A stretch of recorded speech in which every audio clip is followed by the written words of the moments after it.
नमस्कार दोस्तों, मैं हूं डॉक्टर बी.एम. बघेल। आपको पिछले वीडियो में मैंने सेक्रेटरियल प्रैक्टिस के अंतर्गत लेटर ऑफ थैंक्स और प्रॉक्सी के बारे में बतलाया था। आज बैठक की कार्रवाई से जुड़े कुछ प्रश्नों पर हम चर्चा करेंगे। उसमें एक होती है कोरम या गण पूर्ति। दोस्तों, जो भी बैठक आयोजित की जाती है उसमें बैठक में उपस्थित होने वाले सदस्यों की संख्या पहले से निर्धारित होती है। मान लीजिए किसी बैठक में 100 सदस्य बैठक में आने वाले हैं, तो ये एक संख्या है कि 100 सदस्य बैठक में आएंगे। तो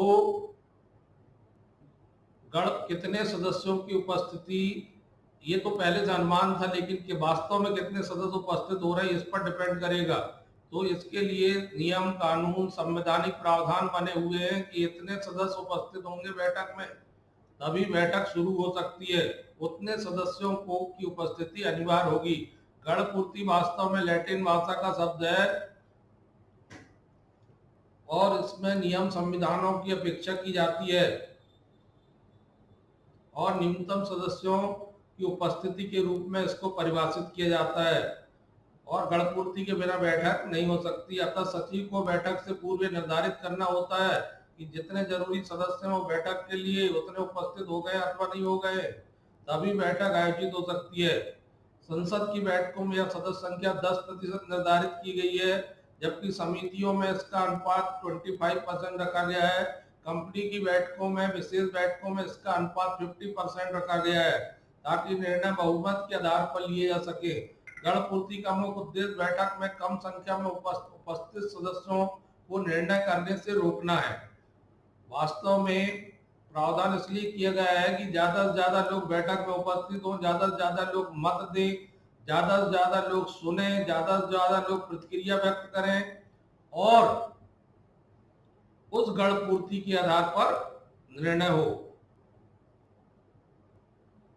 और पारदर्शिता बनी रहे, जन भागीदारी बनी रहे और भागीदारी सुनिश्चित हो। यदि गणपूर्ति के अभाव में बैठक स्थगित कर दी गई हो तो बैठक का आयोजन उसी दिन 1-2 घंटे बाद किया जा सकता है।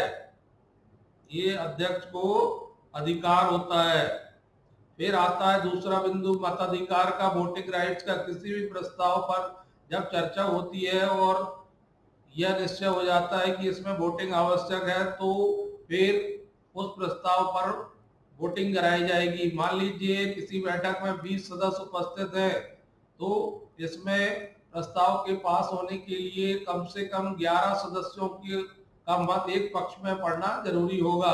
यदि मान लीजिए प्रस्ताव पर जो सदस्य वोटिंग कर रहे हैं वो मत देते हैं और दोनों पक्षों को 10-10 वोट प्राप्त होते हैं, तो ऐसे में बड़ी कठिनाई पैदा हो जाएगी किस पक्ष को विजयी माना जाए। तो ऐसी स्थिति में अध्यक्ष को यह पावर होता है कि वो अपना निर्णायक मत दे। अध्यक्ष जिस पक्ष में अपना निर्णायक मत देगा वही पक्ष विजयी माना जाएगा। वोटिंग के दौरान जब कोई कार्रवाई चल रही होती है तो वह शांतिमय तरीके से चलना आवश्यक है। यदि मान लीजिए किसी प्रस्ताव पर चर्चा चल रही है और कुछ सदस्यगण जो है शोर शराबा कर रहे हैं, अनावश्यक वार्तालाप कर रहे हैं, तो अध्यक्ष को यह पावर हो सकता है कि वह उनसे निवेदन करे कि कृपया शांत रहें, अनावश्यक शोर शराबा न करें। या अध्यक्ष को यह भी पावर है कि उन सदस्यों को उस बैठक के लिए या आधा घंटे के लिए या 5 मिनट के लिए या 15 मिनट के लिए निलंबित कर सकता है। यदि प्रस्ताव लाया गया है और कुछ सदस्य उस प्रस्ताव से सहमत नहीं है, तो ऐसी स्थिति में सदस्य गण बैठक से बाहर जा सकते हैं, बहिर्गमन कर सकते हैं। पोल शब्द का उपयोग मतदान के लिए किया जाता है और मतदान सामान्यतः गोपनीय होता है। प्रत्येक व्यक्ति को स्वतंत्रता पूर्वक अपना मत देने का अधिकार मिलता है। फिर आता है पॉइंट ऑफ ऑर्डर। जब किसी विशेष प्रस्ताव पर चर्चा चल रही हो तो बैठक में शामिल कुछ सदस्य व्यवस्था का प्रश्न उठा सकते हैं। व्यवस्था का प्रश्न अनेक कारणों से उठाया जा सकता है।